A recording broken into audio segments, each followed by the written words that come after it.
ଜୟ ଜଗନ୍ନାଥ ସାଙ୍ଗମାନେ। ଶ୍ରୀଗୁଣ୍ଡିଚା ରଥଯାତ୍ରାରେ ଆପଣମାନଙ୍କୁ ବହୁତ ବହୁତ ଅଭିନନ୍ଦନ ଜଣାଉଛି। ଆଜିର ଏହି ସୁନ୍ଦର ସକାଳରେ ମୁଁ ଆପଣମାନଙ୍କୁ ସ୍ୱାଗତ ଜଣାଉଛି।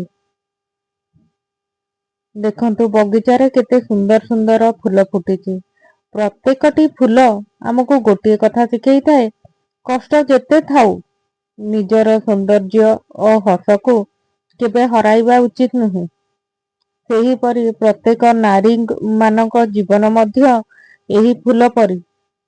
ସକାଳରୁ ରାତି ପର୍ଯ୍ୟନ୍ତ ଆମେ ପରିବାର ପାଇଁ ଦୌଡୁଛୁ। ଅନେକ ସମୟରେ ନିଜ ମନର କଥା ଶୁଣିବାକୁ ଭୁଲି ଯାଉଛୁ। ଏହି ଫୁଲ କାହାର ପ୍ରଶଂସା ପାଇଁ ଫୁଟି ନଥାଏ, ସେ ଫୁଟିବା ହିଁ ତାର ସ୍ୱଭାବ। ସେହିପରି ଆପଣ ମଧ୍ୟ ନିଜ ଜୀବନକୁ ଅନ୍ୟର ପ୍ରଶଂସା ପାଇଁ ନୁହେଁ, ନିଜର ଖୁସି ପାଇଁ ବଞ୍ଚିଥାନ୍ତୁ। ଚାଲନ୍ତୁ, ବର୍ତ୍ତମାନ ତ ଚାହା ତିଆରି କରିବା ସମୟ ହେଇଗଲାଣି। ଆଉ ଏ ଚାହା ପାଇଁ ଆମର ପାଣି ଦରକାର, କ୍ଷୀର ଦରକାର, ଚାହା ପତି ଦରକାର, ଚିନି ଦରକାର। ତେଣୁ ଏସବୁର ସନ୍ତୁଳନ ନିହାତି ଆବଶ୍ୟକ। ସେହିପରି ମଣିଷ ଜୀବନରେ ଧୈର୍ଯ୍ୟ, ପରିଶ୍ରମ, ଆତ୍ମବିଶ୍ୱାସ ଓ ଭଲ ପାଇବା ଦରକାର। ଆମେ ସବୁବେଳେ ସମସ୍ତଙ୍କର ଯତ୍ନ ନେଉଛୁ, କିନ୍ତୁ ଗୋଟିଏ ପ୍ରଶ୍ନ, ଆମେ କେବେ ନିଜର ଯତ୍ନ ନେଇଛୁ କି? ପ୍ରତିଦିନ ନିଜ ପାଇଁ ଅଳ୍ପ ସମୟ ରଖନ୍ତୁ। ନିଜ ସ୍ୱପ୍ନକୁ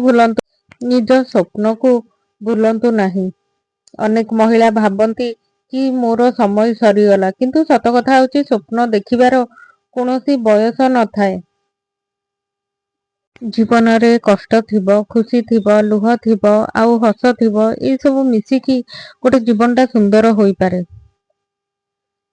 ଆଉ ଆଜି ନିଜକୁ ଗୋଟିଏ ପ୍ରତିଶ୍ରୁତି ଦିଅନ୍ତୁ, ପ୍ରତିଦିନ ନିଜ ପାଇଁ 10 ମିନିଟ ରଖନ୍ତୁ।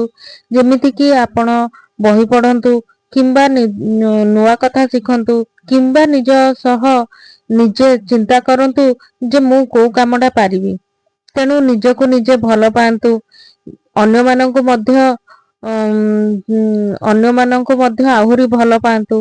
ଆପଣ କେବଳ ଜଣେ ଗୃହିଣୀ ନୁହନ୍ତି, ଆପଣ ଏକ ପରିବାରର ଶକ୍ତି, ସନ୍ତାନ ମାନଙ୍କର ପ୍ରେରଣା ଓ ନିଜ ଜୀବନର ନାୟିକା। ଜୀବନରେ ବହୁତ କଷ୍ଟ ଆସିବ। ସେହି କଷ୍ଟ ଆପଣ ମାନଙ୍କୁ ଭାଙ୍ଗିବା ପାଇଁ ନୁହେଁ, ଆହୁରି ଶକ୍ତିଶାଳୀ କରିବା ପାଇଁ। ସବୁବେଳେ ନିଜକୁ କୁହନ୍ତୁ ଯେ ମୁଁ ପାରିବି, ମୁଁ ଆଗକୁ ବଢିବି, ମୁଁ ନିଜ ସ୍ୱପ୍ନକୁ ସତ୍ୟ କରିବି।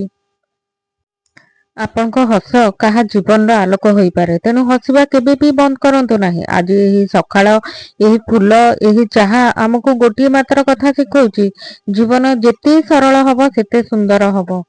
ଆପଣଙ୍କୁ ଭିଡିଓଟି କିପରି ଲାଗିଲା କହିବେ ଆପଣ ନିଶ୍ଚିତ। ରହିଲି, ଜୟ ଜଗନ୍ନାଥ।